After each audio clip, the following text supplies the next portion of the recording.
ঘুষ পুলিশের চাকরিতে নিত্যদিনের কর্ম। ঘুষ নেওয়াটা পুলিশের জন্য কোনো অন্যায়ই না, বরং স্বাভাবিক একটি ঘটনা। এমন পরিস্থিতিতে বিচিত্র এক খবর সামনে এলো। ৩৪ বছর আগে ২০ টাকা ঘুষ নেয়ার অভিযোগে সাজা পেলেন পুলিশের এক কনস্টেবল। আনন্দবাজারের এক প্রতিবেদনে এই তথ্য জানা যায়।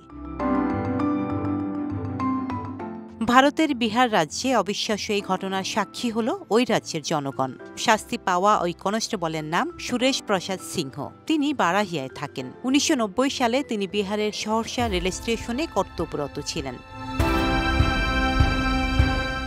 প্রতিবেদনে বলা হয়, ১৯৯০ সালের ৬ মে সহরসা স্টেশনের প্ল্যাটফর্ম দিয়ে সবজি বিক্রেতা সীতা দেবী ঝুড়ি ভর্তি সবজি নিয়ে হেঁটে যাচ্ছিলেন। সুরেশ তাকে দেখে থামতে বলেন। এরপর তিনি তার কানে কানে কিছু বলেন। সঙ্গে সঙ্গে শাড়ির খুঁট থেকে ২০ টাকা বের করে সুরেশের হাতে তুলে দেন সীতা। বিষয়টি সহরসার স্টেশন মাস্টারের নজরে আসে। তিনি হাতে নাতে সুরেশকে ধরে ফেলেন। তার বিরুদ্ধে অভিযোগও দায়ের করা হয়। তবে মামলায় অগ্রিম জামিন পান সুরেশ। এরপর ১৯৯৯ সাল থেকে পলাতক ছিলেন সুরেশ। দীর্ঘ ৩৪ বছর পর আদালত তাকে গ্রেপ্তারের নির্দেশ দেয়।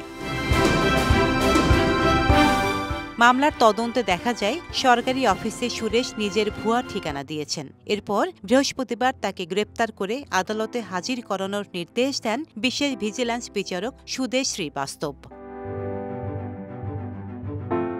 ডেস্ক রিপোর্ট, সাম্প্রতিক দেশকাল।